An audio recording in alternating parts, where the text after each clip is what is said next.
پہلے تو میں نے مسلمانوں کے اخلاق سنے تھے، اب تو میں نے دیکھ بھی لیے۔ پر یہ بتا جب 12,000 آیا تھا جان کیوں نہیں چھڑائی؟ تو حضرت چارہ کاٹتے کاٹتے رو پڑے، فرمانے لگے تو نہیں نہ جانتا یہ بیٹیاں سانجی ہوتی ہیں، پتہ نہیں نا؟ میرے رسول پاک نے تو حاتم تائی کی بیٹی کے سر پہ کپڑا رکھ کے کہا تھا بیٹیاں برابر ہوتی ہیں، تو یہ نہیں پتا جب اس کی 6 بیٹیوں کی شادی ہوئی ہے میرے اندر روحانیت کتنی بڑی ہے۔ فرمایا پھر 12,000 آیا ہے تو 2-4 بچیاں پھر گئی ہیں، تجھے نہیں پتا میں اندر سے راضی کتنا ہوں، میں تیری نوکری کرتا رہوں گا، پتہ نہیں اللہ کتنی بیٹیوں کو بیاہ دے گا۔ اتنا رویا وہ عیسائی کے پیروں میں بیٹھ گیا، کہنے لگا بابا میں نے تیری مخالفت کی ہے پر تیرے قریب آ کے پتہ چلا ہے کہ تو بہت اونچے اخلاق کا مالک ہے، اور اگر تیرا یہ مقام ہے تو تجھے اخلاق سکھانے والے محمد عربی کی شان کتنی ہوگی۔ ظالم کی بولیے جاتے نہیں لوگ جھوٹے گواہ بن کے، وکیل صاحب کو نہیں پتا ہوتا کہ یہ بندہ مجرم ہے جو میرے پاس آیا، کیا مجرموں کے وکیل نہیں ہوتے؟ بولے تو اس کو پتہ نہیں ہوتا وکیل صاحب کو کہ یہ صاحب مجرم ہے، میرے پاس مقدمہ لے کے آئے، اور اگر بے ادبی نہ ہو جائے تو میرا خیال ہے قاضی عدالت کو بھی پتا ہوتا ہے کہ مجرم کون ہے اور مظلوم۔ میرے نبی پاک صلی اللہ علیہ وسلم نے اس قدر زیادہ سختی فرمائی اس مسئلے میں، فرمایا جس کو پتا تھا کہ فلاں آدمی ظالم ہے، ظلم کر رہا، پھر وہ ظالم کا گواہ بنا یا اس نے ظالم کی مدد کی، کتنی کی؟ شارحین لکھتے ہیں چاہے اس نے ایک جملہ بول کے کی، چاہے ایک، سارے بولیے، چاہے ایک غریب کو اس نے ظلم کیا تو کہتے ہیں علاج یہ سی، چاہے ایک جملہ بول کے کی، شارحین اس حدیث کی شرح میں لکھتے ہیں ایک جملہ بول کے چاہے مدد کی، جس بندے نے کسی ظالم کی مدد کی کسی مقدمے میں یا کسی صورت میں اور اسے پتا تھا یہ ظالم ہے،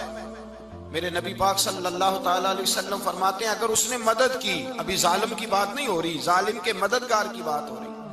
اگر کسی نے ظالم کی مدد کی تو حضور فرماتے ہیں خدا بھی اس سے بری و ذمہ ہے، رسول بھی اس سے بری و ذمہ ہے۔ سنبھال کے رکھے اپنی نمازیں، قربانیاں، حج، زکوٰۃ سنبھال کے رکھے۔ اگر ظالموں کا مددگار ہے،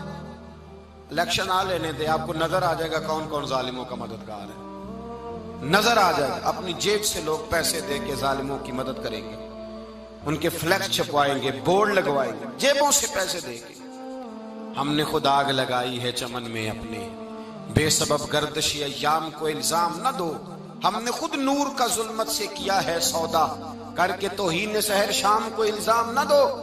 ظالموں کے مددگار میدان میں آ گئے، یہ چھوٹا لفظ نہیں، میرے حبیب پاک صلی اللہ علیہ وسلم نے فرمایا جو ظالم کا مددگار ہے سن لے جو سجن کے ساتھ کچہری جاتا ہے،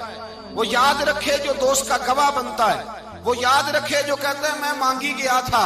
مجھے بلایا گیا تھا قبضہ چھڑانے کے لیے کسی غریب بیوہ کی جائیداد پہ، کب وہ سن لے تو مدد کر کے نہیں آیا، تو خدا کے ذمے سے نکل گیا ہے۔ رسول پاک نے فرمایا تیرا میرا تعلق ختم ہو گیا، تو ظالم کا مددگار ہو گیا، پھر تو کہتا میں بے چین ہوں، میں بے قرار ہوں، میں آزمائش کا شکار ہوں، پلٹ کے دیکھ تو صحیح تیرا گناہ کتنا بڑا ہے۔ میرے نبی پاک صلی اللہ علیہ وسلم کا ایک اور فرمان سن لیں، ابن ماجہ ابو داؤد میں موجود ہے، اس حدیث کو آپ نے یاد کر لینا ہے، کر لیں گے انشاءاللہ، سارے کہیے انشاءاللہ، کر لیں گے یاد۔ حضور صلی اللہ علیہ وسلم نے فرمایا اگر تو ظالم کی مدد کرے گا نا، یہ لفظ دل کی تختی پہ لکھ لینا، یہ مکافات عمل ہے، مکافات عمل دنیا، ادھر کرو گے تو ادھر بھرو گے۔ فرمایا اگر تو کسی ظالم کی مدد کرے گا، سن لے حضور کا فرمان ہے، اگر تو ابن ماجہ ابو داؤد سیاہ میں موجود ہے، فرمایا اگر تو کسی ظالم کی مدد کرے گا تو رب تعالیٰ مرنے سے پہلے تیرے اوپر بھی ظالم کو مسلط کر دے گا، تیرے اوپر بھی ایک دفعہ ظلم ضرور ہوگا اگر تو ظالم کی، وہ کسی صورت میں بھی ہو سکتا ہے، کسی صورت میں بھی تیرا بیٹا ہی اٹھ کے ظلم کر دے گا، تو الجھ جائے گا، کسی نہ کسی جگہ تیرے لیے تباہی کا سامان ہوگا، تیرے اوپر ظلم ہوگا، اس لیے کہ تو ظالموں کا مددگار ہے۔ چاہیے یہ تھا کہ تو مظلوم کی مدد کرتا، انسانی ایمانی یقین کا فریضہ سر انجام دیتا، تو ظالموں کا مددگار ہو گیا۔ ٹٹول کے دیکھ لیں، رزلٹ نکال کے دیکھ لیں، ہمارے زمانے میں ظالموں کے مددگار زیادہ ہیں، اتنی لمبی زبانیں نکال کے ظالموں کی مدد کرتے ہیں، بڑے بڑے کالم نویس اللہ نے انہیں قدرت دی لکھنے کی، تو اپنا قلم ظالموں کی مدد میں خرچ کرتے ہیں۔ وہ لوگ جن کو اللہ تبارک و تعالیٰ نے قدرت دی، ہمت دی، طاقت دی، کچھ لوگ ان کے حلقہ احباب میں، وہ اپنے لوگوں کو استعمال کر کے ظالموں کی مدد کرتے ہیں، ظالموں کی مدد کرتے ہیں۔ میرے نبی کریم سید عالم نور مجسم صلی اللہ علیہ وسلم نے فرمایا، اگر تو نے ظالم کی مدد کی تو جب تک تو توبہ نہیں کرے گا رب تجھ سے ناراض ہی رہے گا۔ اللہ تجھ سے، او بھائی جس سے رب بھی ناراض ہو گیا، نہ کھانا نہ پینا نہ سونا نہ جاگنا نہ نیند، پھر تیری ہر چیز تیرے لیے آزمائش ہو جائے گی، پھر تیرا سایہ بھی تیرے لیے خوف کا سامان بنے گا، پھر زندگی جیتی جاگتی لاش بن جائے گی، تو اپنے کندھوں پر اپنی میت اٹھائے پھرے گا جب تو ظالم کا مددگار ہوگا۔ اور نبی پاک صلی اللہ علیہ وسلم نے فرمایا، ظالموں کا مددگار بھی ظالم ہوتا ہے، ظالموں کا مددگار بھی، سارے بولے ظالموں کا مددگار بھی نہیں، کو نہیں، آپ سارے نہیں بولے، ایک دفعہ بولے ظالموں کا مددگار بھی، پکی بات ہے، ظالموں کا مددگار بھی۔ اللہ اکبر، جس کا یارانہ ہو، جس کا دوستانہ ہو، جو کہے میں نے نا اس کو اوکھے ویلے کے لیے ظالم کو یاد رکھا ہوا ہے۔ کبھی مشکل میں رکھے نہیں ہوئے لوگوں نے ظالم دوست، کہتے میں نے رکھے ہوئے ہیں، بلکہ ہمارے دیہات میں تو کہتے ہیں میں نے بازو بنائے ہوئے ہیں۔ کس کو بازو بنا لیا؟ ظالم بھی کبھی بازو ہوتا ہے، جو ظلم کی تلوار لیے میدان میں کھڑا ہے۔ قارون، حامان، فرعون، نمرود کا حال نہیں لوگوں نے دیکھا؟ اپنے زمانے میں آپ نے کتنے لوگ نہیں دیکھے جن کے سائے سے، آواز سے لوگ کانپتے تھے؟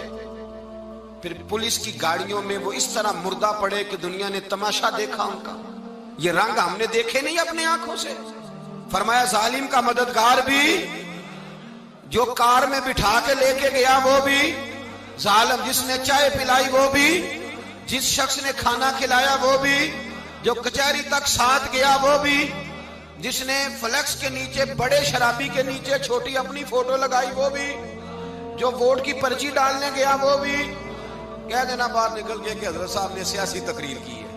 کہہ دینا، پر بات تو سچی ہے نا۔ خوگرے حمد سے تھوڑا سا گلا بھی سن لے، خوگرے حمد سے تھوڑا سا بھی گلا۔ امام مالک کے پاس ایک بندہ آیا، اس نے کہا حضور میں درزی ہوں، ایک ظالم بادشاہ مجھ سے کپڑے سلواتا ہے، میں تو ظالموں کا مددگار نہیں نا۔ ایک ظالم بادشاہ مجھ سے، حضور میں تو مددگار نہیں نا ظالموں کا۔ جو فرمایا ظالموں کا مددگار بھی ظالم ہوتا ہے، تو کپڑے لے کے آتا ہے میں سی کے دے دیتا ہوں، ذمہ داری نہیں۔ ایک آدمی دکاندار ہے، اس سے کوئی بندہ چیز خریدنے آئے گا تو تھوڑی کہے گا میں نے نہیں دینی، تو دے گا۔ کوئی بندہ اگر کسی شخص سے کوئی کام کہتا ہے جو اس کی فیلڈ ہے، اس کا شعبہ ہے، اس کا معاش کا وہ سلسلہ ہے، کہتے ہیں یا رسول اللہ صلی اللہ علیہ وسلم ظالموں کا مددگار بھی ظالم، حضور نے فرما دیا۔ تو امام مالک سے بندے نے مسئلہ پوچھا، دل کی تختی پہ لکھنے والی باتیں ہیں، کہا حضور میں درزی ہوں، ظالم کپڑے سلواتے ہیں، میں تو مددگار نہیں نا۔ امام صاحب کہنے لگے نہیں، مددگار تو وہ ہوگا جو تجھے سوئی دھاگا فراہم کرے گا، تو تو پورے کپڑے سی کے دیتا ہے، تو تو خود بہت بڑا ظالم ہے، تو پورے سوٹ سی کے دیتا ہے، تو تو بہت بڑا ظالم خود ہے۔ مددگار تو وہ ہوگا جو تجھے دھاگا دے گا، جو تجھے بٹن دے گا، جو تجھے نلکی دے گا۔ جو ظالم سے اتنی نفرت ظلم کر کے بندہ آئے، یہاں تو ہمارے زمانے میں ہیرو بن جاتے ہیں لوگ، ظالم ہیرو ہے، لوگ اس سے ڈرتے پھرتے ہیں، گھومتے پھرتے ہیں، اور بہت سارے کم مزاج لوگ اس کے پیچھے ہاتھ باندھ کے پھرتے ہیں۔ ظالموں کی مدد کرنا، ظالموں کے ساتھ رہنا، یہ ظلم ہے، ظلم، یہ زیادتی ہے۔ میرے نبی پاک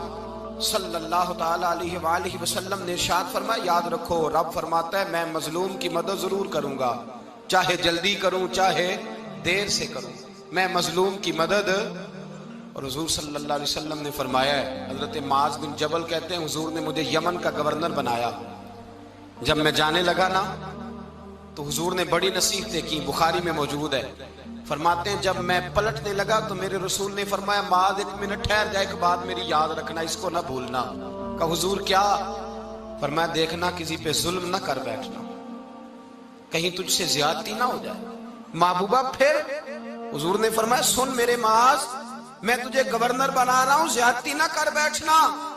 یا رسول اللہ صلی اللہ علیہ وسلم کیا ہوتا ہے؟ تو میرے کریم نے فرمایا جب مظلوم دعا کے لیے ہاتھ اٹھاتا ہے تو عرش کا مالک کہتا ہے فرشتوں پیچھے ہٹ جاؤ، عرش کا مالک کہتا ہے فرشتوں پیچھے ہٹ جاؤ۔